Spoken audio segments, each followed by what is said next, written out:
에티오피아는 지원해줄 가치가 없는 나라예요. 3억 유로가 흔적도 없이 사라졌습니다. 7천만 국민이 아사 직전에 몰렸고 EU가 내린 사형 선고는 충격적이었습니다. 그런데 모두가 포기한 그 순간 믿을 수 없는 일이 벌어졌습니다. 70년 전 에티오피아가 지켜준 나라가 전 세계 몰래 지원팀을 보냈던 것입니다. 제 이름이 회원인 이유를 아십니까? 할아버지가 평생 갚지 못한 은혜를 풀어달라는 뜻이었습니다. 그로부터 정확히 2년 후 유엔 조사단이 에티오피아에서 목격한 것은 전 세계를 뒤흔들었습니다. 모든 나라가 한국을 배워야 합니다. 도대체 한국인 단 5명이 어떻게 7천만 명의 운명을 바꾼 걸까요? 그 충격적인 이야기 지금 바로 시작합니다. 유럽연합 농업지원단 단장 클라우스 밀러가 서류 뭉치를 테이블에 내던졌습니다. 서류가 바닥에 흩어지는 소리가 회의실을 가득 채웠어요. 실패다. 완전한 실패야. 저는 테클레 하일레, 에티오피아 농업부에서 일하는 32살 공무원입니다. 그날 저는 정말 모든 걸 포기하고 싶었어요. 8년간의 노력이 한순간에 무너지는 기분이었죠. 13번째예요. 정확히 13번째 실패입니다. 제가 떨리는 목소리로 말했지만 클라우스는 차가운 눈빛으로 저를 쏘아봤습니다. 그의 파란 눈에는 경멸이 가득했어요. 당신의 나라는 대체 뭐가 문제인가? 우리가 얼마나 많은 돈을 쏟아부었는데? 10년간 3억 유로야, 3억. 그가 주먹으로 테이블을 내리쳤어요. 커피잔이 덜그럭거렸죠. 회의실 밖에서 울부짖는 소리가 들려왔어요. 창문 너머로 보이는 광경은 참담했습니다. 시든 옥수수밭을 보며 절망하는 농민들이 무릎을 꿇고 있었어요. 불과 6개월 전만 해도 희망에 가득 차 있던 사람들이었습니다.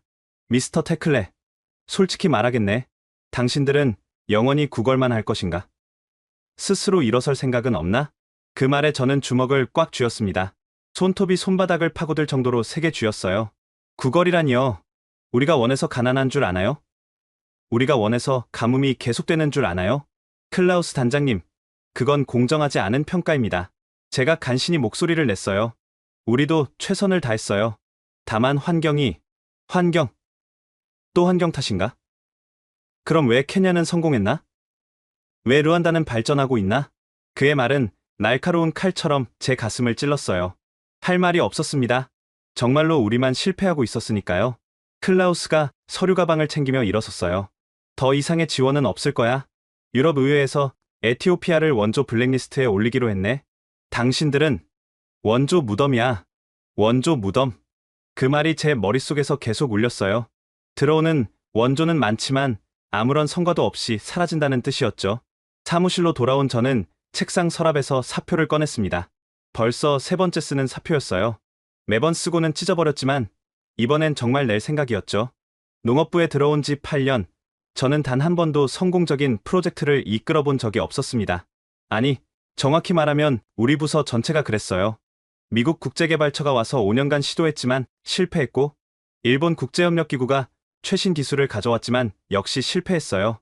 독일 기술협력공사는 정밀 농업을 시도했고, 프랑스 개발청은 유기농법을 전파하려 했지만 모두 허사였죠. 그들은 항상 같은 말을 남기고 떠났습니다. 에티오피아는 희망이 없다. 원조 무덤이다. 책상 위의 사진을 바라봤어요. 고향 티그라이에서 찍은 가족 사진이었죠. 어린 시절의 저와 부모님, 그리고 이제는 돌아가신 할아버지가 환하게 웃고 있었어요. 미안해요. 할아버지. 제가 실패했어요. 혼잣말을 하며 눈물을 훔쳤습니다. 그날 밤, 저는 아내 세나이트에게 모든 걸 털어놨어요. 우리는 작은 아파트 부엌에서 인제라를 먹으며 이야기했죠. 그만둘게. 더는 못하겠어. 또요? 테클레, 당신이 포기하면 누가 우리 농민들을 도와요? 세나이트의 목소리에는 실망이 묻어 있었어요. 도움이 되고 있나? 나는 그저 실패만 반복하고 있잖아. 8년 동안 단 한 번도. 그래도 당신은 계속 노력했잖아요. 그게 중요한 거예요. 노력이 밥을 주나? 노력이 아이들을 먹여 살리나? 제 목소리가 커졌어요. 세나이트가 놀란 표정으로 저를 바라봤죠. 미안. 그냥 너무 지쳤어. 세나이트가 제 손을 잡았어요. 그녀의 손은 따뜻했지만 거칠었죠. 병원에서 간호사로 일하며 고생한 흔적이었어요. 기억해요? 당신이 왜 농업부에 들어갔는지, 티그라이 고향 마을 사람들이 굶어 죽는 걸 보고. 맞아요. 저는 10살 때 대기근을 겪었어요. 1984년 그 끔찍한 기근이었죠. 하루에 한 줌의 곡식으로 버티던 시절, 이웃집 아이들이 하나둘 죽어가던 시절이었어요. 엄마는 자신의 목까지 저에게 주셨죠. 그래서 저는 살았고 엄마는 너무 일찍 하늘나라로 가셨어요. 그때 맹세했잖아요. 커서 꼭 이 땅에 풍요를 가져오겠다고. 하지만 세나이트, 나는 아무것도 못했어. 13번이나 실패했다고. 13번이나? 그럼 14번째 도전하면 되잖아요. 무슨 돈으로? 무슨 방법으로? 이제 아무도 우리를 도와주지 않아. 그날 밤 저는 잠을 이룰 수 없었어요. 천장을 보며 생각했죠. 정말 이대로 끝인가? 우리나라는 영원히 가난할 수밖에 없는가? 다음 날 아침, 부서 회의가 열렸습니다. 농업부 차관 멜레세 타데세가 무거운 표정으로 들어왔어요. 다들 알고 있겠지만 클라우스 단장이 최후 통첩을 보내왔네. 더 이상의 지원은 없다고. 회의실이 무거운 침묵에 빠졌어요. 20명의 직원들이 모두 고개를 숙였죠. 그럼 이제 어떻게 하죠? 젊은 직원 요나스가 물었어요. 25살의 열정적인 청년이었죠. 글쎄, 중국이 관심을 보이고 있긴 한데 차관의 말에 고참 직원 아베베가 고개를 저었어요. 중국은 더 위험해요. 그들은 땅을 빼앗아 가려고만 하죠. 그럼 대안이 있나? 인도? 브라질? 다 시도해봤잖아요. 결과는 똑같았고요. 절망적인 분위기가 회의실을 감쌌어요. 그때 저는 무심코 물었습니다. 한국은 어떻습니까? 회의실이 조용해졌어요. 다들 의아한 표정으로 저를 바라봤죠. 한국? 농업 선진국도 아닌데? 차관이 의외라는 표정으로 물었어요. 하지만 그들도 전쟁 후 최빈국이었잖아요. 어떻게 그렇게 빨리 성장했는지 혹시 배울 점이 있지 않을까요? 태클레, 꿈깨, 한국이 아프리카에 관심이나 있겠어? 아베베가 비웃듯 말했어요. 그리고 그들이 뭘 아나? 아프리카 토양을? 아프리카 기후를? 우리와는 완전히 다른 환경이야. 차관이 한숨을 쉬며 말했어요. 태클레, 현실적으로 생각해. 한국이 우리에게 관심이나 있겠나? 그들은 이미 잘 사는 나라야. 우리 같은 나라를 왜 돕겠어? 맞는 말이었어요. 하지만 뭔가 포기하고 싶지 않았죠. 회의가 끝난 후 저는 사무실로 돌아와 컴퓨터를 켰어요. 그리고 검색창에 한국 농업 발전사를 입력했죠. 놀라운 내용들이 나왔어요. 1960년대 한국의 1인당 국민소득은 $80, 필리핀보다도 가난했대요. 산림은 황폐화되고 농촌은 피폐했다고 했죠. 그런데 불과 50년 만에 선진국이 됐어요. 특히 새마을운동이라는 농촌 개발 운동이 인상적이었죠. 근면, 자조, 협동, 화면에 나온 문구를 읽으며 생각했어요. 이거야. 우리에게 필요한 건 돈이나 기술만이 아니야. 정신이야. 스스로 일어서려는 의지. 그날 저녁, 저는 오래된 앨범을 뒤적였어요. 돌아가신 할아버지의 유품이었죠. 할아버지는 많은 이야기를 남기지 않으셨어요. 과묵한 분이셨거든요. 그러다 낡은 편지 한 통을 발견했습니다. 봉투가 누렇게 변색되어 있었어요. 조심스럽게 펼쳐보니 한글로 쓰여 있었는데 다행히 영어 번역이 함께 있었어요. 편지를 읽는 순간 저는 온몸에 소름이 돋았습니다. 형제여, 우리도 언젠가 서로를 도울 날이 올 것이오. 1953년 한국 강원도 화천에서 쓰인 편지였습니다. 할아버지의 전후, 한국군 김상철 하사가 보낸 거였어요. 떨리는 손으로 편지를 계속 읽었습니다. 태클레 형제, 오늘도 고마웠소. 중공군에 포위됐을 때 당신 부대가 아니었다면 우리는 모두 죽었을 거요. 에티오피아 황실근위대의 용맹함을 평생 잊지 못할 것이오. 저는 편지를 들고 거실로 나갔어요. 벽에 걸린 할아버지 사진을 바라봤죠. 군복을 입은 젊은 시절의 할아버지가 근엄한 표정으로 정면을 응시하고 있었어요. 할아버지, 한국전쟁에 가셨던 거군요. 저는 할아버지가 참전 용사인 줄은 알았지만 구체적인 이야기는 들은 적이 없었어요. 할아버지는 전쟁 이야기를 거의 하지 않으셨거든요. 편지를 계속 읽었습니다. 전쟁이 끝나면 우리는 각자의 나라로 돌아가겠지만 이 인연을 잊지 않겠소. 우리 한국도 지금은 폐허지만 언젠가 일어설 것이오. 그때 꼭 에티오피아에 보답하겠소. 이것은 피로 맺은 약속이오. 피로 맺은 약속. 그 문구가 가슴을 울렸어요. 저는 집으로 가는 길에 계속 그 편지를 생각했습니다. 할아버지는 에티오피아 황실근위대 칸네바 대대 소속으로 한국전쟁에 참전하셨어요. 1951년부터 1954년까지 3년간 한국에 계셨죠. 세나이트, 이것 좀 봐. 저는 아내에게 편지를 보여줬어요. 세나이트도 놀란 표정이었죠. 할아버지가 한국전쟁에 참전하셨다고? 그것도 이렇게 깊은 인연이? 그러게. 나도 몰랐어. 할아버지는 늘 과묵하셨잖아. 세나이트가 편지를 다시 읽으며 말했어요. 태클레. 이건 운명인 것 같아요. 70년 전의 약속이 지금 당신에게 온 거예요. 하지만 한국이 정말 우리를 도와줄까? 시도해봐야 알죠. 안 그래요? 그날 밤, 저는 한국의 농업 발전사를 더 깊이 연구했습니다. 놀라운 사실들을 발견했어요. 1970년대 한국은 쌀 자급자족을 달성했고, 백색혁명으로 농가 소득을 크게 늘렸대요. 특히 인상적인 건 정부 주도가 아닌 농민 스스로의 참여로 이뤄졌다는 점이었죠. 바로 이거야. 저는 무릎을 쳤습니다. 우리에게 필요한 건 일방적인 원조가 아니라 함께 성장하는 파트너십이었어요. 다음 날, 저는 한국농촌진흥청 웹사이트를 찾았어요. 국제협력 부서가 있더군요. 떨리는 마음으로 연락처를 찾았습니다. 이메일을 쓰기 시작했어요. 쓰고 지우기를 수십 번 반복했죠. 어떻게 시작해야 할지 막막했어요. 결국 저는 진심을 담아 썼습니다. 안녕하십니까? 저는 에티오피아 농업부 테클레 하일레입니다. 70년 전 우리 할아버지들은 한국에서 함께 싸웠습니다. 칸네바 전투에서 에티오피아군은 한국을 위해 피를 흘렸고, 그때 맺어진 우정은 아직도 기억되고 있습니다. 키보드를 두드리는 손가락이 떨렸어요. 이제 저희가 도움이 필요합니다. 하지만 저희는 일방적인 원조를 구하는 게 아닙니다. 한국이 이룬 농업 기적의 비결을 배우고 싶습니다. 함께 성장할 수 있는 방법을 찾고 싶습니다. 메일을 쓰면서 눈물이 났어요.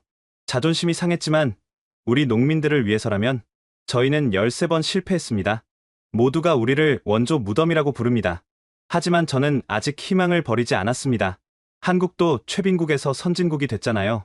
저희도 할 수 있다고 믿습니다. 마지막으로 할아버지의 편지 사진을 첨부했어요. 그리고 떨리는 마음으로 전송 버튼을 눌렀죠. 일주일이 지났지만 답장은 없었습니다. 매일 메일함을 확인했지만 헛수고였어요. 역시 무리였나? 열흘째 되는 날, 포기하려던 순간이었어요. 메일함에 한글 제목의 메일이 도착했습니다. 테클레 하일레 선생님께 메일 잘 받았습니다. 저는 농촌진흥청 국제협력과 강혜원입니다. 심장이 쿵쿵 뛰었어요. 떨리는 손으로 메일을 열었죠. 강혜원. 그녀는 42살의 농업연구관이었어요. 토양학 박사 학위를 가진 전문가였죠. 할아버님의 편지를 읽고 깊이 감동했습니다. 저희 할아버지도 칸네바 전투에서 에티오피아군의 도움으로 살아남으셨다고 하셨어요. 이제 저희가 보답할 차례인 것 같습니다. 믿을 수 없었어요. 정말로 답장이 온 거예요. 그것도 이런 인연이 있다니? 하지만 테클레 선생님, 저희는 거창한 원조를 약속드릴 수 없습니다. 한국 정부 예산도 한정적이고 아프리카 사업 경험도 부족하거든요. 실망스러웠지만 이해할 수 있었어요. 계속 읽었죠. 대신 제안 드립니다. 함께 해결책을 찾아보면 어떨까요? 실패를 두려워하지 않고 끝까지 함께 노력한다면 분명 방법이 있을 거예요. 함께 찾는다. 그 말이 마음에 와닿았어요. 지금까지 다른 나라들은 일방적으로 가르치려고만 했거든요. 저희 팀은 작습니다. 예산도 많지 않아요. 하지만 진심은 있습니다. 70년 전의 약속을 지키고 싶은 마음이요. 다음 날 화상회의가 잡혔습니다. 처음으로 강혜원 연구관을 만났어요. 화면 속 그녀는 단정한 모습이었지만 눈빛은 따뜻했어요. 테클레 선생님, 반갑습니다. 먼저 실패 원인을 정확히 분석해야 할 것 같아요. 그녀는 단도직입적이었어요. 보내주신 자료를 며칠간 분석했어요. 토양 염분과 관계 시스템이 가장 큰 문제로 보이네요. 맞습니다. 하지만 그걸 아는 것과 해결하는 건 다른 문제예요. 자금도 없고 기술도 부족하고. 테클레 선생님, 한국 속담에 이런 말이 있어요. 시작이 반이다. 강혜원이 미소 지으며 말했어요. 이미 문제를 알고 있다면 반은 해결한 거예요. 이제 나머지 반을 해결하면 되죠. 하지만 어떻게요? 이미 13번이나 실패했는데. 그래서 제안 드립니다. 저희가 직접 가서 현장을 보고 싶어요. 책상에서는 답이 안 나와요. 흙을 만져보고 농민들을 만나보고 직접 경험해야 해요. 순간 가슴이 뛰었어요. 직접 온다고요? 하지만 실패하면 어떻게 하죠? 실패를 두려워하면 아무것도 할 수 없어요. 강혜원이 진지한 표정으로 말했어요. 저희 아버지가 늘 하시던 말씀이 있어요. 씨앗은 땅에 묻혀야 싹이 튼다고. 실패를 두려워해서 씨앗을 뿌리지 않으면 아무것도 거둘 수 없어요. 그 말에 뭔가 뜨거운 게 올라왔어요. 희망이었을까요? 아니면 간절함이었을까요? 그런데 강 연구관님, 왜 우리를 돕고 싶으신 거예요? 솔직히 한국에는 별 이득이 없잖아요. 강혜원이 잠시 침묵했어요. 그리고 조용히 말했죠. 제 할아버지가 돌아가시기 전에 하신 말씀이 있어요. 칸네바에서 에티오피아 전우가 대신 수류탄에 몸을 던졌대요. 그 덕분에 할아버지가 살았고 저희 가족이 있는 거죠. 화면 너머로 그녀의 눈이 붉어지는 게 보였어요. 그 빚을 평생 잊지 못하셨대요. 언젠가 꼭 갚으라고 하셨어요. 강 연구관님, 그리고 하나 더 있어요. 저는 농업이 사람을 살린다고 믿어요. 배고픈 사람에게 밥 한 끼보다 중요한 게 있을까요? 에티오피아가 성공하면 아프리카 전체의 희망이 될 거예요. 그날 저는 차관을 찾아갔어요. 두근거리는 가슴을 진정시키며 보고했죠. 한국에서 팀을 보내겠다고 합니다. 한국? 정말로? 차관도 놀란 표정이었어요. 네. 그것도 자비로 온답니다. 프로젝트가 성공하면 그때 정식 지원을 요청하자고. 대가는 뭘 원하나? 아무것도 없습니다. 그저 70년 전 약속을 지키고 싶다고. 차관이 의심스러운 눈빛으로 저를 바라봤어요. 테클레, 너무 순진한 거 아닌가? 세상에 공짜는 없어. 하지만 시도해볼 가치는 있지 않을까요? 이미 13번 실패했는데 한 번 더 해서 뭐가 달라지겠어요? 차관이 한숨을 쉬었어요. 그래, 더 잃을 것도 없지. 허락하겠네. 그때였어요. 사무실 문이 열리고 누군가 들어왔습니다. 일본 국제협력기구에서 파견된 다나카 코지였어요. 실례합니다. 테클레 씨, 한국과 접촉한다는 소문을 들었는데 다나카는 45살의 농업 전문가였어요. 3년째 에티오피아에 머물며 여러 프로젝트를 진행했지만 모두 실패했죠? 네, 맞습니다. 현명한 선택인지 모르겠네요. 한국은 아프리카 경험이 없어요. 게다가 농업 원조 분야에서는 신참이나 다름없죠. 그의 목소리에는 걱정과 비웃음이 섞여 있었어요. 다나카의 표정은 묘했어요. 걱정하는 것 같으면서도 비웃는 것 같았죠. 그의 안경 너머로 보이는 눈빛은 차갑고 계산적이었어요. 한국은 아프리카 경험이 없어요. 게다가 농업 원조 분야에서는 신참이나 다름없죠. 우리 일본이 20년 동안 축적한 노하우도 통하지 않는 곳이 에티오피아예요. 그래도 시도해볼 가치는 있지 않을까요? 제가 대답하자 다나카가 한숨을 쉬었어요. 테클레 씨, 우리 일본은 에티오피아에 20년간 투자했어요. 최고의 전문가들, 최신 기술, 막대한 자금을 쏟아부었죠. 그런데도 실패했다면 이유가 있는 거 아닐까요? 그 말이 가슴에 박혔어요. 맞는 말이었으니까요. 하지만 전 포기하고 싶지 않았습니다. 하지만 다나카 씨, 접근 방법이 달랐을 수도 있잖아요. 한국이 뭐가 다르다는 거죠? 똑같은 아시아 국가고, 똑같이 선진국이고, 똑같이 자기들 방식을 강요할 거예요. 다나카가 안경을 벗고 닦으며 말했어요. 제가 3년간 여기 있으면서 깨달은 게 있어요. 에티오피아는, 아니, 아프리카는 바뀌지 않아요. 그들에게는 발전의 의지가 없어요. 그 순간 분노가 치밀어 올랐어요. 하지만 꾹 참았죠. 다나카 씨, 그건 편견이에요. 우리도 발전하고 싶어요. 다만 방법을 모를 뿐이에요. 방법을 가르쳐줬잖아요. 수없이 가르쳐줬는데도 안 따라하는 건 의지가 없다는 증거 아닌가요? 더 이상 대화하고 싶지 않았어요. 그런 시선으로 우리를 봤으니 실패할 수밖에 없었겠죠? 2주 후, 강혜원 팀이 아디스아바바 국제공항에 도착했어요. 비행기에서 내리는 5명의 한국인들을 보며 긴장이 됐습니다. 테클레 선생님, 만나서 반갑습니다. 강혜원이 먼저 손을 내밀었어요. 그녀의 악수는 단단했고 손에는 굳은 살이 있었죠. 연구실에만 있는 사람의 손이 아니었어요. 환영합니다. 먼 길 오시느라 수고하셨어요. 아니에요. 드디어 왔네요. 할아버지가 계셨던 나라에. 강혜원의 눈빛이 반짝였어요. 팀원을 소개할게요. 토양 전문가 박성태 박사, 관계 시스템 담당 최은경 연구관, 작물 재배 전문가 윤재혁 연구사, 그리고 데이터 분석가 송미래 연구사입니다. 팀원들이 차례로 인사했어요. 모두 30대에서 40대의 젊은 전문가들이었죠. 환영합니다. 그런데 장비는요? 저는 주변을 둘러봤지만 특별한 장비는 보이지 않았어요. 다른 나라들은 컨테이너 가득 장비를 가져왔었는데 일단 현장을 봐야죠. 장비는 그 다음입니다. 강혜원이 웃으며 말했어요. 현장을 보지 않고 장비부터 들여오는 건 집 짓기 전에 가구부터 사는 거예요. 호텔로 가는 길. 강혜원은 차창 밖을 유심히 관찰했어요. 도로 상태가 생각보다 괜찮네요. 그리고 사람들 표정이 밝아요. 네. 다른 팀들은 뭐라고 했어요? 처음 와서? 응. 대부분 덥다. 건조하다.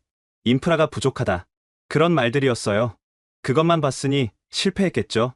강혜원의 말에 뭔가 다르다는 걸 느꼈어요. 첫날 우리는 티그라이 지역 시범 농장으로 향했어요. 메마른 땅이 끝없이 펼쳐져 있었습니다. 5월인데도 땅은 바짝 말라 있었고 바람이 불 때마다 흙먼지가 날렸어요. 다른 전문가들은 이런 광경을 보면 한숨부터 쉬었어요. 하지만 강혜원 팀은 달랐습니다. 이 토양, 한국 서해안 간척지랑 비슷하네요. 박성태 박사가 무릎을 꿇고 흙을 한 줌 집어 들었어요. 손가락 사이로 흙을 비비며 냄새를 맡았죠. 염분 농도가 상당히 높아요. 하지만 불가능한 수준은 아닙니다. 새만금도 이랬거든요. 수원이 어디 있죠? 최은경 연구관이 물었어요. 우기에는 저 계곡에서 물이 내려와요. 하지만 금방 말라버리죠.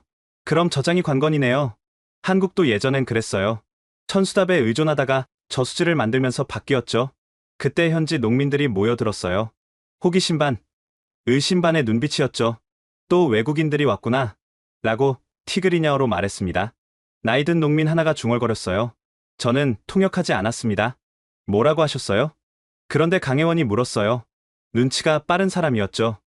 그냥 환영한다고 했습니다. 테클레 선생님, 솔직하게 말씀해 주세요. 신뢰는 정직함에서 시작됩니다. 할 수 없이 통역했더니 강혜원이 농민에게 다가갔어요. 맞습니다.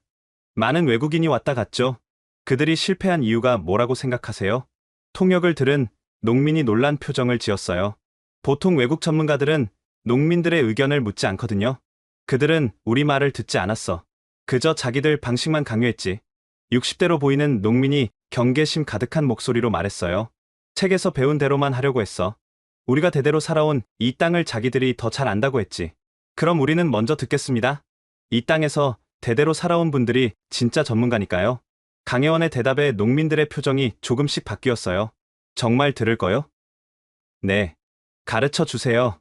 이 땅의 특성을, 기후를, 여러분들이 살아온 방식을. 분위기가 바뀌었어요. 농민들이 하나둘 다가와 이야기하기 시작했습니다. 우기가 짧아. 6월 중순에 시작해서 9월 초면 끝나. 바람이 세. 특히 2월에서 4월 사이에는 모든 걸 말려버려. 옛날엔 이렇지 않았어. 내가 어렸을 땐 숲도 있었고. 강혜원 팀은 노트북이 아닌 수첩에 깨알같이 받아 적었어요. 하나도 놓치지 않으려는 듯 진지하게 들었죠. 그때 멀리서 지켜보던 사람이 있었어요. 다나카였습니다. 열심히 하시네요. 점심시간에 다나카가 다가왔어요. 강 연구관님, 처음이시죠? 아프리카는? 네, 처음입니다. 그럼 조언 하나 드려도 될까요? 농민들 말을 너무 믿지 마세요. 그들은 과학을 모르니까요. 강혜원이 다나카를 바라봤어요. 과학을 모른다고 해서 자기 땅을 모르는 건 아니지 않을까요? 이론적으로는 맞죠. 하지만 현실은 달라요. 3년간 여기 있어 본 사람으로서 드리는 조언이에요. 감사합니다. 하지만 저희는 저희 방식대로 해보겠습니다. 다나카가 어깨를 으쓱했어요. 뭐 직접 겪어보시면 알겠죠? 그가 떠난 후 박성태 박사가 말했어요. 저 사람, 뭔가 이상해요. 우리가 성공하길 바라지 않는 것 같은데? 경쟁자라고 생각하나 봐요. 최은경이 말했어요. 아니면 자기들이 실패한 걸 우리가 성공하면 체면이 말이 아니겠죠? 그날 저녁 호텔에서 회의가 열렸습니다. 오늘 수집한 정보를 정리해봤어요. 송미래가 노트북을 펼쳤어요. 농민들 말이 맞아요. 강수 패턴이 지난 20년간 크게 변했어요. 그런데 모든 원조 프로젝트가 옛날 데이터를 기준으로 했네요. 그리고 토양 분석 결과예요. 박성태가 이어받았어요. 염분도 문제지만 더 큰 문제는 유기물 함량이에요. 거의 0%에 가까워요. 해결책은? 제가 물었어요. 단계적 접근이 필요해요. 먼저 토양 개량, 그 다음 적합한 작물 선택, 마지막으로 관계 시스템 구축. 윤재혁이 설명했어요. 그리고 가장 중요한 건 농민들의 참여예요. 그들이 주인의식을 가져야 해요. 그때 노크 소리가 들렸어요. 문을 열자 뜻밖의 인물이 서 있었죠. 다나카였습니다. 저녁 식사라도 함께 어때요? 한국팀을 환영하는 의미로. 뭔가 수상했지만 거절할 이유는 없었죠. 레스토랑에서 다나카는 와인을 따르며 넌지시 물었어요. 강 연구관님, 한국은 스마트팜 기술이 뛰어나다던데요? 과찬이십니다. 하지만 그건 한국 환경에 맞춰진 거 아닌가요? 아프리카는 완전히 다른 세계예요. 맞습니다.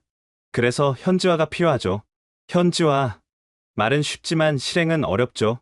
우리도 10년을 시도했으니까요. 다나카가 와인을 한 모금 마시고 말을 이었어요.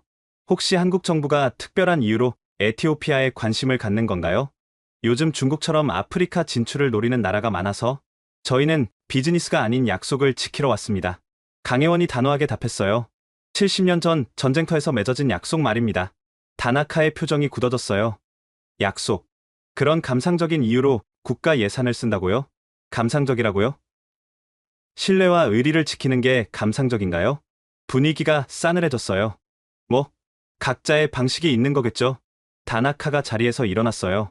행운을 빕니다. 정말로요. 하지만 너무 기대하지는 마세요. 그가 떠난 후 강혜원이 말했어요. 저 사람, 우리를 견제하고 있어요. 왜일까요? 자존심 때문이 아닐까요? 일본이 못한 걸 한국이 하면 제가 추측했어요. 아니면 다른 이유가 있을 수도. 일주일 후 첫 시범 사업이 시작됐어요. 강혜원 팀은 한국에서 가져온 최신 장비가 아닌 현지에서 구할 수 있는 재료로 시작했습니다. 이게 가능할까요? 제가 걱정스럽게 물었어요. 1970년대 한국도 이렇게 시작했어요. 없으면 만들고 안 되면 될 때까지 하고. 박성태가 삽을 들며 말했어요. 새마을운동 때는 시멘트도 귀했대요. 그래도 해냈죠. 농민들도 호기심을 갖고 지켜봤어요. 저 사람들 다르네. 한 농민이 말했어요. 그러게. 양복 입고 서류만 들고 다니는 사람들이 아냐. 그런데 첫날부터 문제가 생겼어요. 설치하던 관계 파이프가 터진 거예요. 이상하네요. 최은경이 파이프를 확인했어요. 불량품도 아닌데 누가 일부러 구멍을 낸 것 같은데요. 그때 현지 직원 하나가 조심스럽게 다가왔어요. 어젯밤에 누가 창고에 들어간 걸 봤어요. 누구였죠? 잘은 모르겠지만 일본 팀 숙소 방향으로 갔어요. 강혜원과 저는 눈을 마주쳤어요. 설마 하는 생각이 들었죠. 파종 3개월 후 우리는 다시 현장에 모였어요. 기대와 불안이 교차하는 순간이었죠. 아침 일찍 시범 농장에 도착한 우리를 맞은 건 참담한 광경이었습니다. 90%가 죽었어요. 윤재혁이 시든 작물을 보며 힘없이 말했어요. 메마른 땅 위에 누렇게 변한 옥수수 대가 을씨년스럽게 서 있었습니다. 바람이 불자 마른 잎들이 부스러지는 소리가 들렸어요. 이럴 수가. 강혜원의 얼굴이 창백해졌어요. 3개월간의 노력이 한순간에 무너진 거였죠. 역시 안 되는구나. 갑자기 뒤에서 고함 소리가 들렸어요.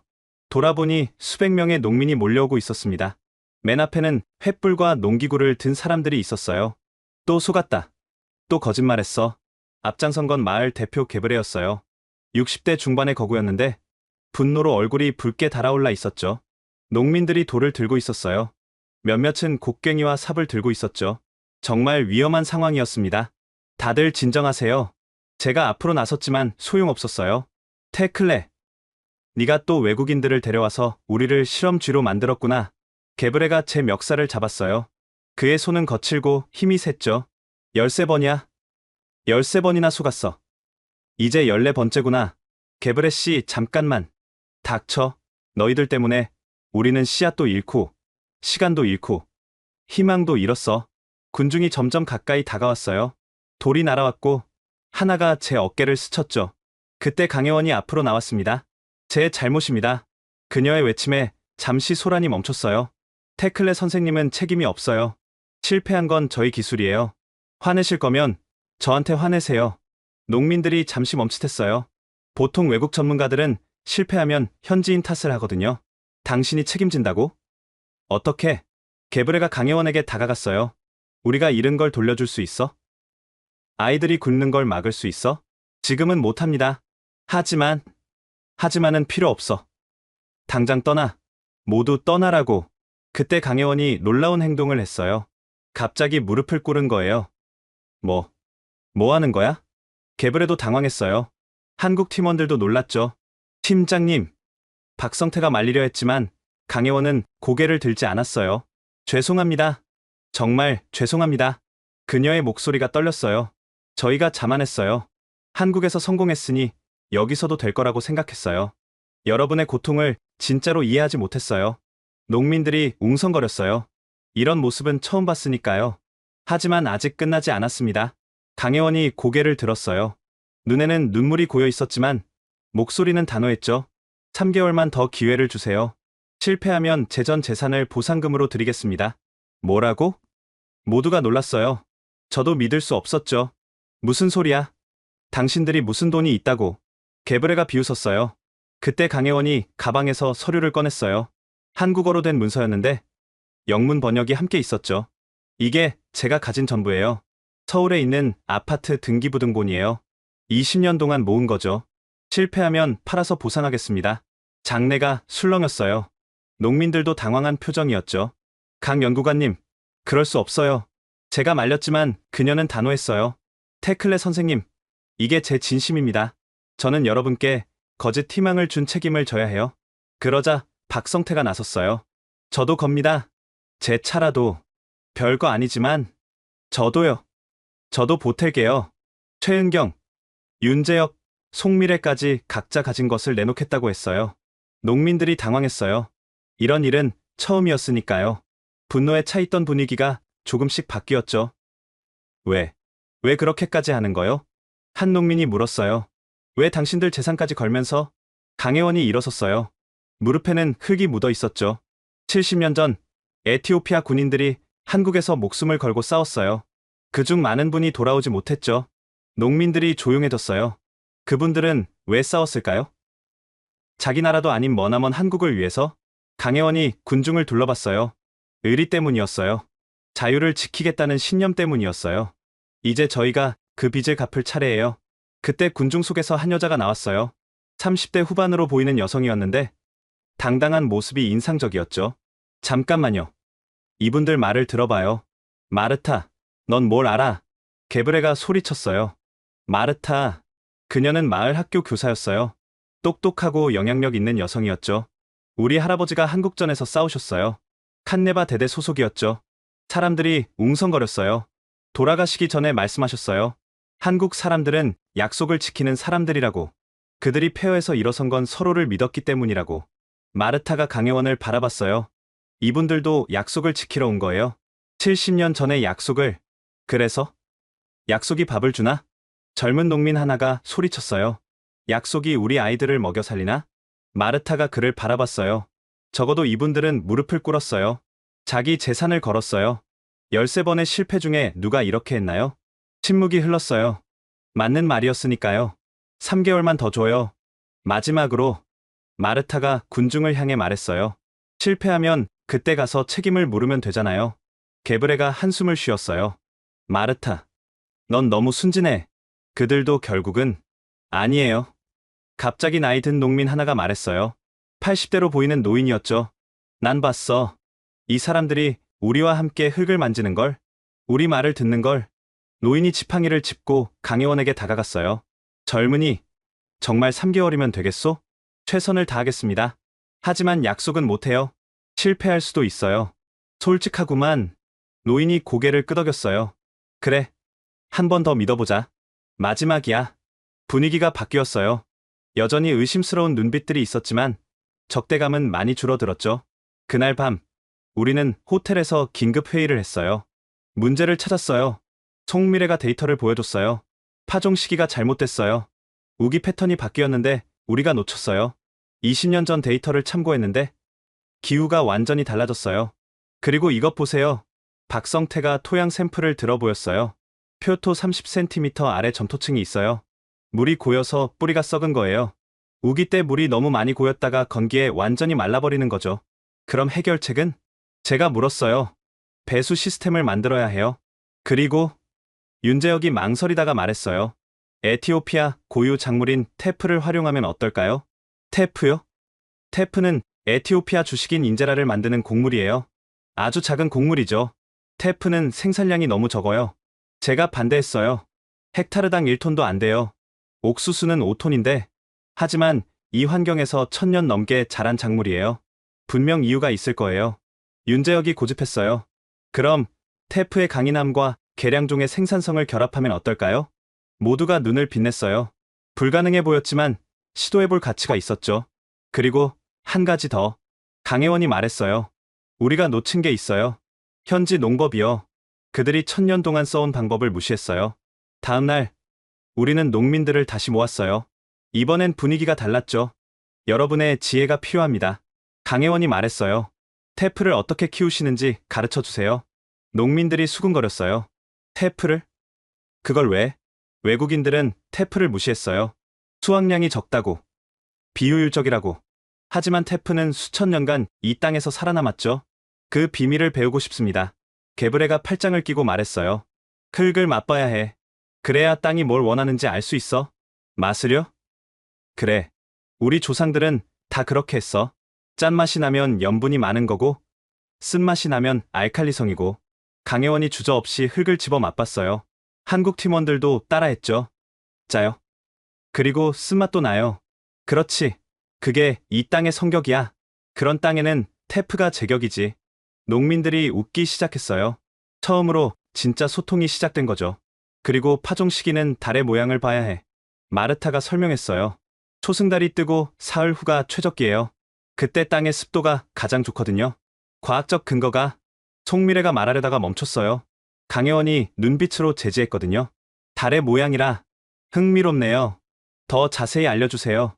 한 달간 우리는 농민들에게 배웠어요. 언제 비가 올지 예측하는 법. 작은 징조로 토양 상태를 아는 법. 구름이 저 산 너머에서 올라오면 사흘 뒤 비가 와요. 이 풀이 자라는 곳은 물이 고이기 쉬운 곳이에요. 개미가 집을 높이 쌓으면 큰 비가 온다는 신호예요. 과학 장비로도 놓친 것들을 농민들은 알고 있었어요. 그런데 어느 날 아침 이상한 일이 벌어졌어요.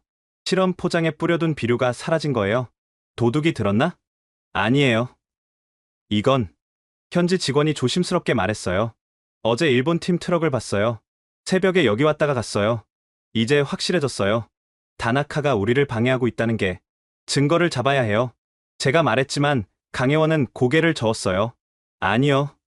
그들은 그들대로 두세요. 우리는 우리 일에만 집중해요. 하지만 테클레 선생님, 복수는 아무것도 바꾸지 못해요.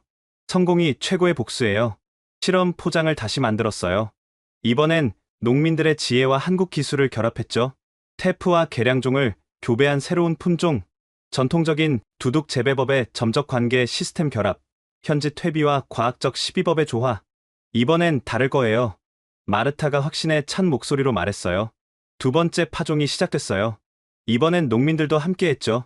이렇게 심어요. 깊이는 2cm, 간격은 15cm. 게브레가 시범을 보였어요. 씨앗을 넣을 때는 이렇게 축복을 빌어요. 자라라. 번성하라. 우리를 먹여라. 라고 말했습니다. 미신 같지만 윤재혁이 중얼거렸어요. 미신이 아니에요. 마르타가 말했어요. 씨앗에 대한 존중이에요. 생명에 대한 경외예요. 파종을 마친 후 우리는 매일 농장을 찾았어요. 농민들도 함께했죠.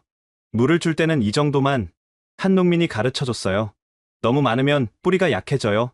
목마르게 키워야 뿌리가 깊이 내려요. 2주가 지나자 새싹이 올라왔어요. 작지만 건강해 보였죠. 됐어. 싹이 텄어. 농민들이 환호했어요. 하지만 기뻐하기엔 일렀죠. 진짜 시험은 이제부터였으니까요. 한 달이 지났어요. 작물들이 무럭무럭 자랐죠. 이번엔 확실히 달랐어요. 뿌리가 깊어요. 박성태가 흥분해서 말했어요. 점토층을 뚫고 내려갔어요. 그때 다나카가 나타났어요. 잘 되고 있는 것 같네요. 그의 표정은 복잡했어요. 네. 농민들 덕분이에요. 강혜원이 답했어요. 농민들이요? 그들이 가진 천년의 지혜를 배웠어요. 그리고 현대 기술과 결합했죠. 다나카가 한숨을 쉬었어요. 우리는 왜 그 생각을 못했을까? 늦지 않았어요. 강혜원이 말했어요. 함께 하실래요? 다나카가 놀란 표정을 지었어요. 함께요? 우리가 방해했는데도? 과거는 과거예요. 미래가 중요하죠. 그 순간 다나카의 눈에 뭔가 반짝였어요. 후회였을까요? 희망이었을까요? 6주가 지났어요. 작물들이 꽃을 피웠죠. 이번엔 다를 거야. 게브레가 꽃을 보며 말했어요. 왜요? 처음으로 우리 방식을 존중해주는 사람들을 만났으니까. 하지만 불안은 여전했어요. 만약 이번에도 실패한다면. 그리고 운명의 수확일이 다가왔습니다. 40% 증가. 송미래가 태블릿을 들어 보이며 소리쳤어요. 아침 햇살이 황금빛으로 물든 밭을 비추는 가운데 실험 포장의 수확량 데이터가 화면에 떴습니다. 정말이에요? 다시 한번 확인해봐요. 저도 믿기지 않아서 다시 물었어요. 지난 8년간 단 한 번도 20% 이상 증가를 본 적이 없었거든요. 네, 정확해요.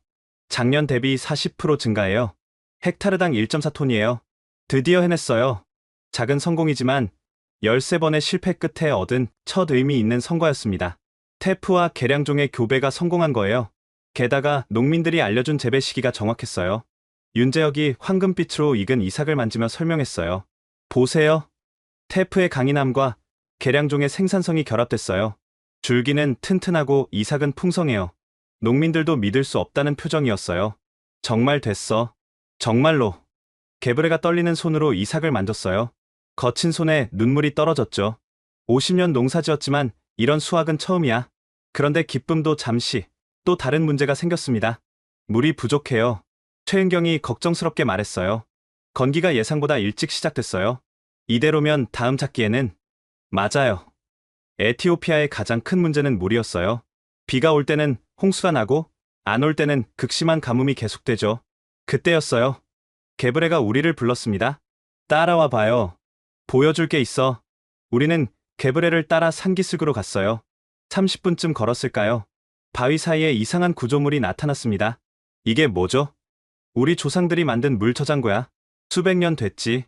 자세히 보니 정교하게 쌓은 돌 사이로 물이 스며들도록 만들어져 있었어요. 자연적인 정수 시스템이었죠. 우기 때 물을 여기 모아뒀다가 건기에 쓰는 거야. 하지만 관리할 사람이 없어서 방치됐지. 강혜원의 눈이 빛났어요. 이거예요. 전통 지혜와 현대 기술의 만남. 어떻게요?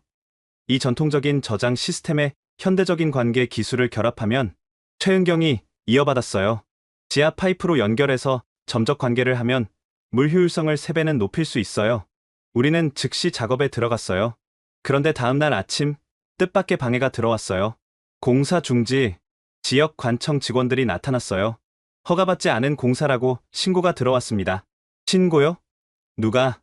그건 말할 수 없습니다. 어쨌든 당장 중지하세요. 제가 항의했지만 소용없었어요. 이건 마을 공동 작업인데요. 문서로 된 허가가 있습니까? 없으면 불법입니다. 막막했어요. 허가를 받으려면 복잡한 절차를 거쳐야 하고 시간도 몇 달은 걸릴 거예요. 그때 뜻밖의 도움이 왔어요. 마을 여성회장 알마즈가 나선 거예요. 우리가 직접 하면 되잖아. 네.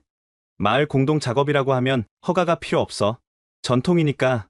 알마즈는 50대 중반의 카리스마 있는 여성이었어요. 마을에서 가장 영향력 있는 사람 중 하나였죠. 여자들 다 모여. 그녀의 한마디에 마을 여성들이 모였어요. 우리 아이들을 위해 일할 때야. 남자들이 못하면 우리가 한다. 그래. 여성들의 함성이 울렸어요. 그렇게 마을 사람들이 총동원됐어요. 남자들은 돌을 나르고 여자들은 식사를 준비했죠. 아이들까지 나와서 작은 돌을 옮겼어요. 이렇게 다 같이 일하는 게 얼마만인지 게브레가 감격스러워했어요. 새마을운동이 이랬을까요? 박성태가 물었어요. 아마도요. 함께 일하고 함께 성장하는. 일주일 만에 물 저장고가 완성됐어요. 전통적인 구조는 그대로 살리고 현대적인 관계 시스템을 추가했죠. 그런데 완공식 날 다나카가 나타났습니다. 축하합니다. 인상적인 성과네요. 다나카의 표정은 복잡했어요. 부러움과 후회가 섞인 듯했죠. 하지만 아직 갈 길이 멀죠. 40% 증가? 우리는 60%도 달성했었어요. 물론 지속되지 않았지만 차이가 뭔지 아세요? 강혜원이 물었어요. 글쎄요.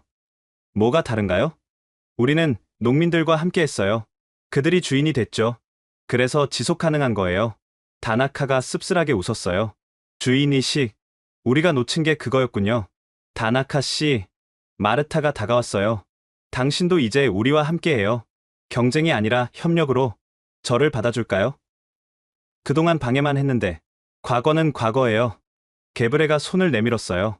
미래를 함께 만들면 되죠. 다나카의 눈이 붉어졌어요. 그리고 천천히 게브레의 손을 잡았죠. 고맙습니다. 정말 고맙습니다. 그 후로 놀라운 변화가 시작됐어요. 다나카는 일본의 자금과 기술을 지원했고 우리는 함께 일했죠. 두 번째 수확 시기가 왔어요. 모두가 긴장했습니다. 제발. 저는 기도하는 마음이었어요. 농민들도 마찬가지였죠. 수확이 시작됐어요. 한 포기, 두 포기. 그런데 이상했어요. 이삭이 예상보다 묵직했습니다. 이거 봐요. 한 농민이 소리쳤어요. 알곡이 꽉 찼어. 이렇게 실한 건 처음이야. 믿을 수 없었어요. 테프는 원래 알곡이 작은데 개량된 품종은 확실히 달랐습니다. 수확량 측정 결과가 나왔어요. 송미래가 뛰어왔어요. 80% 증가해요. 헥타르당 1.8톤이에요. 환호성이 터졌어요. 농민들이 서로 껴안고 울었습니다. 됐다. 정말 됐어. 우리가 해냈어. 그때 하늘에서 비가 내리기 시작했어요. 건기인데 비가 온 거예요. 축복의 비야. 알마즈가 하늘을 보며 외쳤어요. 하늘도 우리 성공을 축하하는구나. 모두가 비를 맞으며 춤을 췄어요. 기쁨의 춤이었죠. 그날 저녁 마을 잔치가 열렸어요. 인제라와 전통주가 차려졌고 커피 세리머니가 시작됐죠. 건배. 강혜원이 잔을 들었어요. 에티오피아와 한국의 우정을 위해, 그리고 일본도. 다나카가 덧붙였어요. 우정을 위해. 다 같이 외쳤어요. 축제가 한창일 때 마르타가 연설을 했어요. 여러분, 우리가 무엇을 배웠습니까? 혼자서는 할 수 없다는 걸 배웠어요. 하지만 함께하면 불가능도 가능해진다는 걸 배웠어요. 맞아. 우리는 이제 시작이에요. 이 성공을 온 에티오피아에 퍼뜨려야 해요. 열광적인 박수가 쏟아졌어요. 그때 뜻밖의 손님이 도착했어요. 정부 관계자들이었죠. 농업부에서 왔습니다. 이곳의 성과를 직접 확인하러 왔어요. 그들은 데이터를 확인하고 농장을 둘러봤어요. 놀랍군요. 정말 80% 증가가 맞나요? 네. 그것도 지속 가능한 방식으로요. 제가 자랑스럽게 답했어요. 비결이 뭡니까? 협력이요. 전통과 현대의 협력, 농민과 전문가의 협력, 그리고 국가 간의 협력. 관계자가 고개를 끄덕였어요. 정부에서 이 모델을 전국으로 확산시키고 싶어 합니다. 협조해 주시겠습니까? 물론이죠. 우리는 새로운 단계로 나아가고 있었어요. 작은 마을의 성공이 이제 국가적 프로젝트가 되는 거죠. 밤이 깊어갈 무렵, 저는 강혜원과 함께 밭을 걸었어요. 정말 해냈네요. 제가 말했어요. 아니에요. 우리가 해낸 거예요. 모두가 함께. 이제 어떻게 되는 걸까요? 더 큰 도전이 기다리고 있겠죠. 하지만 이제는 자신 있어요. 별이 쏟아지는 밤하늘을 보며 우리는 더 큰 꿈을 꿨습니다. 에티오피아 전체가 풍요로워지는 그날을 위해 할아버지가 이 메달을 남기셨어요. 마르타가 낡은 나무 상자를 열었어요. 붉은 벨벳 천 위에 놓인 메달이 촛불에 반짝였죠. 에티오피아 황실근위대 휘장이 새겨진 훈장이었습니다. 우리는 마르타의 집에 모여 있었어요. 내일 있을 마을 총회를 앞두고 있었죠. 농민들 사이에서 프로젝트 확대를 놓고 의견이 갈렸어요. 일부는 여전히 의심하고 있었습니다. 칸네바 전투에서 받으신 거예요. 한국군과 함께 중공군 3개 사단을 막아냈대요. 마르타가 훈장을 조심스럽게 만졌어요. 1951년 5월이었대요. 중공군 15만 명이 공격해왔는데 우리 할아버지 부대는 800명뿐이었대요. 800명이 15만 명을? 박성태가 놀라서 물었어요. 네. 한국군과 함께 3일 밤낮을 싸웠대요. 탄약이 떨어지면 돌을 던지고 총검으로 싸우고. 마르타의 목소리가 떨렸어요. 253명이 전사했어요. 하지만 끝까지 진지를 지켰죠. 강혜원이 눈물을 훔쳤어요. 저희 할아버지도 그 전투에 계셨어요. 살아남은 건 에티오피아군 덕분이라고 하셨죠. 그래서 내일 총회가 더 중요해요. 마르타가 일어섰어요. 할아버지들이 피로 맺은 인연을 우리가 이어가야 해요. 다음 날 아침, 마을 회당에 사람들이 모였어요. 500명이 넘는 인원이었죠. 찬성파와 반대파가 명확히 갈려 있었어요. 왜 그들을 믿어야 해? 겨우 한두 번 성공했다고? 보수적인 농민들이 반대했어요. 특히 장로 멜카무가 강경했죠. 70대의 노인으로 마을에서 가장 영향력 있는 사람 중 하나였어요. 우리 조상들은 수천 년간 우리 방식으로 살아왔어. 왜 바꿔야 하지? 멜카무 장로님. 하지만 시대가 변했어요. 젊은 농민 아베라가 반박했어요. 우리 방식으로는 더 이상 먹고 살 수 없어요. 아이들이 굶고 있다고요. 그래도 외국인들에게 의존하는 건 반대야. 분위기가 험악해졌어요. 찬반이 팽팽했죠. 그때 마르타가 일어섰어요. 장로님, 할아버지가 왜 한국에 가셨는지 아세요? 황제의 명령이었지. 아니에요. 자원하셨어요. 자유를 지키러 가신 거예요. 마르타가 오래된 편지를 꺼냈어요. 플라스틱 봉투에 조심스럽게 보관된 편지였죠.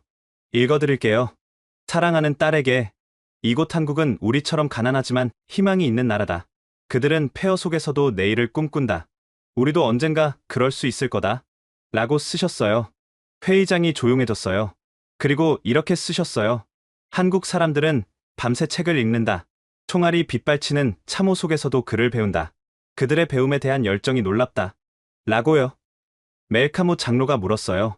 그래서? 지금 그들이 와서 가르치는 게 아니라 함께 배우려고 해요. 할아버지가 꿈꾸던 그 희망을 가져온 거예요. 말은 그럴듯하지만 그때 강혜원이 손을 들었어요. 제가 한 말씀 드려도 될까요? 통역을 통해 그녀의 말이 전달됐어요. 저희 할아버지도 에티오피아군 덕분에 살았어요. 칸네바 전투에서요. 사람들이 웅성거렸어요. 중공군에 포위됐을 때 에티오피아군이 구해줬대요. 할아버지는 평생 그 은혜를 잊지 못하셨어요. 강혜원이 사진 한 장을 꺼냈어요. 이게 저희 할아버지예요. 그리고 여기 사진 속에는 젊은 한국군과 에티오피아군이 함께 있었어요. 이분이 마르타 씨 할아버지 아닌가요? 모두가 놀랐어요. 정말로 닮았거든요. 맞아요. 우리 할아버지다. 마르타가 흥분해서 말했어요. 70년 전 그들은 전우였어요. 그리고 지금 우리가 다시 만났어요. 분위기가 완전히 바뀌었어요. 반대하던 사람들도 흔들리기 시작했죠. 하지만 여전히 반대하는 사람들이 있었어요. 그래도 우리 땅이야. 외국인들이 와서 이래라 저래라 하는 게 싫어. 젊은 농민 타디세가 소리쳤어요. 30대 초반의 혈기왕성한 청년이었죠. 그때 다나카가 손을 들었어요. 제가 할 말이 있습니다. 모두가 놀랐어요. 일본 팀이 이런 회의에 참석한 적은 없었거든요. 저희가 실패한 이유를 알아요. 우리는 가르치려고만 했어요. 여러분을 무시했죠. 다나카가 고개를 숙였어요. 3년 동안 저는 여러분을 깔봤어요. 못 배웠다고? 과학을 모른다고. 하지만 제가 틀렸어요. 사람들이 조용히 들었어요. 한국팀이 성공한 이유를 아세요? 그들은 여러분을 존중했기 때문이에요. 여러분의 지혜를 인정했기 때문이에요. 그래서? 타디세가 물었어요. 이제 저도 배웠어요. 진정한 발전은 함께할 때 가능하다는 걸. 제발 기회를 주세요. 한국팀과 함께, 여러분과 함께 일하고 싶어요. 다나카가 무릎을 꿇었어요. 일본인이 무릎을 꿇는 건 정말 드문 일이죠. 용서해 주세요. 그리고 함께해 주세요. 충격적인 순간이었어요. 오만했던 일본 전문가가 농민들 앞에 무릎을 꿇다니. 일어나요. 멜카무 장로가 다나카를 일으켜 세웠어요. 용기 있는 사람이군. 잘못을 인정하는 건 쉽지 않지. 그때 알마즈가 일어섰어요. 우리에게 필요한 건 자존심이 아니라 희망이에요. 우리 아이들이 굶지 않을 희망. 그녀의 목소리에는 힘이 있었어요. 작은 성공을 봤잖아요. 80% 수확 증가. 이게 뭘 의미하는지 알아요? 우리 아이들이 배불리 먹을 수 있다는 거예요. 맞아. 여기저기서 동의하는 목소리가 나왔어요. 하지만 더 중요한 게 있어요. 알마즈가 계속했어요. 우리가 함께 일하기 시작했잖아요. 서로 돕고, 지식을 나누고. 이게 진짜 변화예요. 게브레가 일어섰어요. 나는 50년 농사를 지었어. 혼자서. 하지만 이번에 함께 일하면서 깨달았어. 우리가 얼마나 강한지. 그가 주변을 둘러봤어요. 혼자서는 약해. 하지만 함께하면 강해져. 이게 우리 조상들의 지혜 아니었나? 우분투. 누군가 외쳤어요. 우분투는 나는 우리가 있기에 존재한다는 뜻의 아프리카 철학이죠. 그래, 우분투. 여러 사람이 함께 외쳤어요. 마르타가 다시 일어섰어요. 할아버지들이 한국에서 싸운 이유가 뭘까요? 자유를 위해서예요. 우리도 이제 자유로워질 때예요. 가난에서, 굶주림에서, 투표하자. 멜카무 장로가 선언했어요. 더 이상 말은 필요 없어. 결정하자. 투표가 시작됐어요. 1명, 2명, 손이 올라갔습니다. 긴장된 순간이었어요. 찬성이 많을까? 반대가 많을까? 찬성 342표, 반대 89표. 압도적인 찬성이었어요.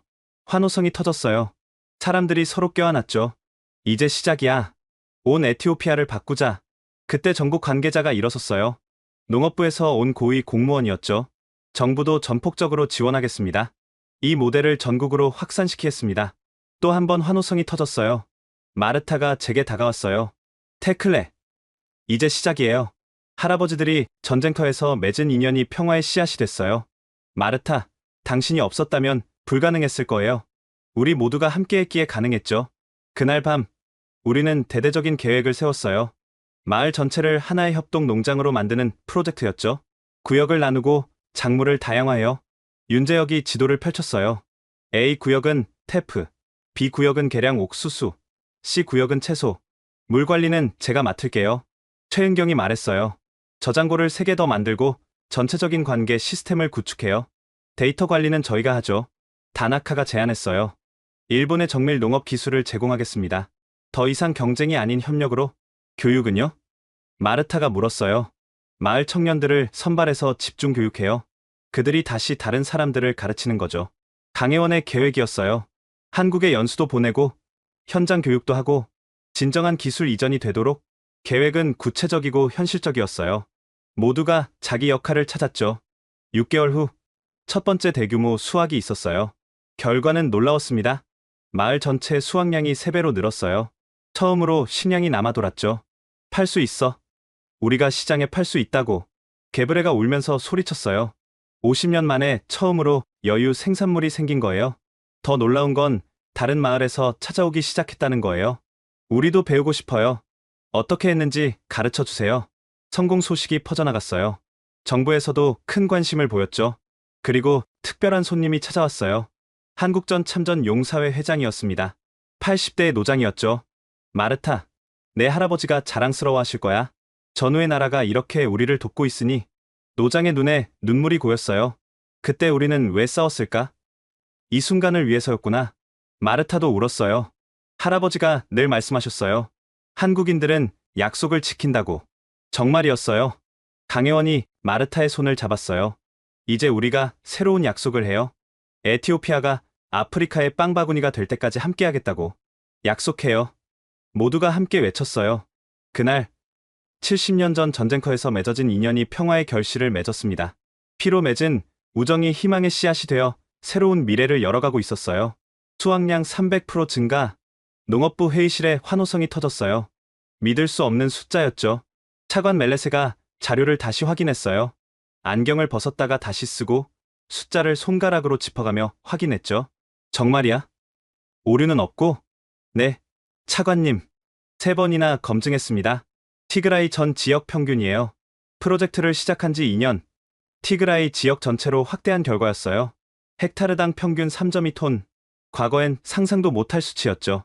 바로 그때 회의실 문이 열렸어요. 들어온 사람을 보고 모두가 벌떡 일어났습니다. 총리님, 에티오피아 총리 아비 아흐메드였어요. 노벨 평화상 수상자이자 개혁의 아이콘이었죠. 앉아요, 여러분. 축하하러 왔습니다. 총리가 환한 미소를 지었어요. 놀라운 성과예요. 세계가 주목하고 있습니다. 총리님, 이건 시작일 뿐입니다. 제가 용기를 내어 말했어요. 테클레, 자네가 시작한 일이 국가를 바꾸고 있어. 총리가 제 어깨를 두드렸어요. 8년 전 원조 무덤이라 불리던 곳이 이제는 희망의 땅이 됐어. 한국 팀은 어디 있나? 현장에 있습니다. 오늘도 농민들과 함께. 역시 그렇군. 가서 만나보고 싶네. 우리는 시범 농장으로 향했어요.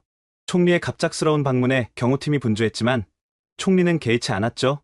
도착하니 장관이 펼쳐졌습니다. 끝없이 이어진 황금빛 밭이었어요. 테프, 계량 옥수수, 밀이 바람에 물결쳤죠. 믿을 수 없군. 총리가 감탄했어요. 3년 전만 해도 여기는 메마른 땅이었는데. 강혜원이 밭에서 일하다가 우리를 발견했어요.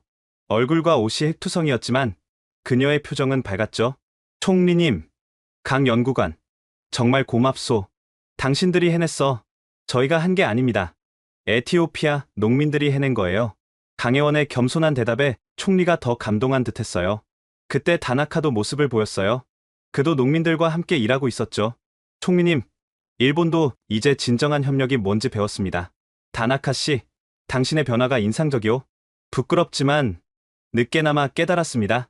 마을 사람들이 하나둘 모여들었어요. 게브레를 비롯한 농민들이 총리를 반갑게 맞았죠. 총리님, 우리 밭을 보세요. 이렇게 풍성한 수확은 난생 처음이에요. 한 농민이 자랑스럽게 말했어요. 그래서 준비한 게 있습니다. 총리가 수행원에게 신호했어요. 커다란 봉투를 가져왔죠. UN 식량농업기구에서 보낸 공식 서한입니다. 봉투를 열자 모두가 숨을 죽였어요. 에티오피아 티그라이 농업혁신 프로젝트를 아프리카 최우수 사례로 선정합니다. 전 세계가 배워야 할 모델입니다. 환호성이 터졌어요. 농민들이 서로 껴안고 눈물을 흘렸죠. 원조 무덤에서 모범 사례로 우리가 해냈어. 총리가 말을 이었어요. 이뿐만이 아닙니다. 세계은행에서 5천만 달러 추가 지원을 결정했습니다. 전국으로 확대하라고요. 믿을 수 없었어요. 원조를 거부당하던 나라가 이제는 투자를 받게 됐다니. 그리고 한 가지 더. 총리가 미소 지었어요. 한국 정부가 농촌진흥청 아프리카 사무소를 에티오피아에 설치하기로 했습니다. 강혜원이 놀란 표정을 지었어요. 정말요? 저도 몰랐는데 며칠 전 확정됐소. 대통령이 직접 결정했다더군. 또 한 번 환호성이 터졌어요. 그때 마을 광장에서 북소리가 들렸어요. 축제가 시작된 거였죠. 가서 함께 축하합시다. 총리가 앞장섰어요. 광장은 이미 축제 분위기였어요. 전통춤과 노래가 시작됐죠. 하지만 가장 감동적인 건 다음 날 있었어요. 마을 장터에 상인들이 몰려들었어요. 수도와 다른 지역에서 온 구매자들이었죠. 품질이 정말 좋네요. 전량 구매하겠습니다. 저희도요. 수출도 가능할 것 같은데요. 개브레가 떨리는 손으로 계산을 했어요. 이렇게 많은 돈을. 그의 눈에서 눈물이 흘렀어요. 50년 만이야. 50년 만에 제값 받고 팔아보네. 그 광경을 본 강혜원도 울었어요. 이게 진짜 성공이에요. 원조가 아닌 자립. 장터가 축제 분위기가 됐어요. 사람들이 춤추고 노래했죠. 그런데 갑자기 다나카가 무릎을 꿇었어요. 용서해 주세요. 모두가 놀랐어요. 제가 방해했던 것. 정말 죄송합니다. 다나카 씨, 오만했어요. 일본이 최고인 줄 알았죠. 하지만 진정한 발전은 함께할 때 온다는 걸 배웠습니다. 강혜원이 다나카를 일으켜 세웠어요. 과거는 잊어요. 이제 우리는 동료잖아요. 고마워요. 정말 고마워요. 다나카가 흐느꼈어요. 그 순간 또 다른 손님들이 도착했어요. 주변국 농업 장관들이었습니다. 케냐에서 왔습니다. 비결을 배우고 싶어요. 우간다도요. 르완다도 참여하고 싶습니다. 수단에서도 왔어요. 순식간에 아프리카 15개국 대표가 모였어요. 이거 즉석 아프리카 농업 정상회담이 되겠는데? 총리가 웃으며 말했어요. 그럼 여기서 논의해봅시다. 어떻게 이 성공을 확산시킬지. 즉석 회의가 시작됐어요. 황금빛 들판을 배경으로 아프리카의 미래를 논의했죠. 첫 번째 원칙, 현지 농민이 주인입니다. 강혜원이 말했어요.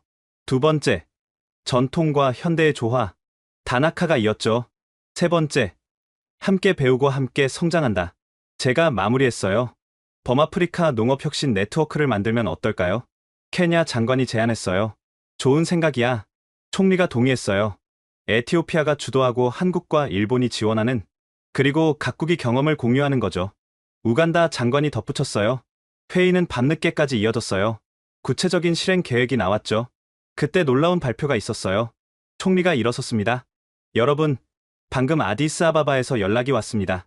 한국 대통령이 에티오피아를 국빈 방문하기로 했답니다. 또 한 번 환호성이 터졌어요. 70년 만에 국빈 방문이에요. 역사적인 순간이야. 강혜원이 제게 속삭였어요. 테클레 씨, 정말 해냈네요. 원조 무덤이 희망의 땅이 됐어요. 아직 시작이에요. 갈 길이 멀죠. 하지만 이제는 혼자가 아니잖아요. 맞아요. 이제 우리는 혼자가 아니었어요. 그날 밤, 성대한 축하연이 열렸어요. 전통 커피 세리머니로 시작했죠. 이 커피처럼. 마르타가 말했어요. 천천히, 정성스럽게, 함께 만들어가는 거예요. 모두가 고개를 끄덕였어요. 축제가 절정에 달했을 때 할머니 한 분이 강혜원에게 다가왔어요. 이분이 제 남편이에요. 할머니가 낡은 사진을 보여줬어요. 한국군 제복을 입은 젊은 에티오피아 군인이었죠. 한국에서 전사하셨어요. 1952년에 강혜원이 사진을 받아 들었어요. 정말 젊으셨네요. 23살이었어요. 아이를 보지도 못하고 가셨죠. 할머니의 눈에 눈물이 고였어요. 하지만 이제 알겠어요. 남편이 왜 그곳에서 싸웠는지. 오늘을 위해서였어요. 강혜원이 할머니를 꼭 안았어요. 할머님, 그분의 희생을 절대 잊지 않겠습니다. 고마워요. 정말 고마워요. 별이 쏟아지는 아프리카의 밤하늘 아래 우리는 더 큰 꿈을 꿨습니다. 메마른 땅에 기적이 일어났어요. 하지만 진짜 기적은 사람들의 마음이 변한 거였죠.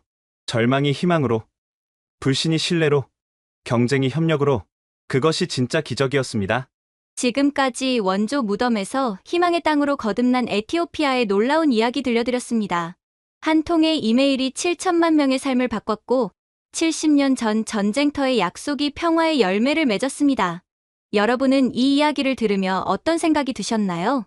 불가능해 보이는 일도 진심과 끈기가 있다면 가능하다는 걸 보여준 사례가 아닐까요? 그리고 진정한 원조는 주는 것이 아니라 함께 성장하는 것임을 깨닫게 해주는 이야기였습니다. 만약 이 이야기가 감동적이었다면 구독과 좋아요를 눌러주세요. 그리고 무엇보다 이 영상을 공유해주세요. 한국이 세계에 전한 희망의 메시지를 더 많은 사람들이 알 수 있도록 70년 전 피로 맺은 약속이 어떻게 기적이 되었는지 함께 나누어 주세요.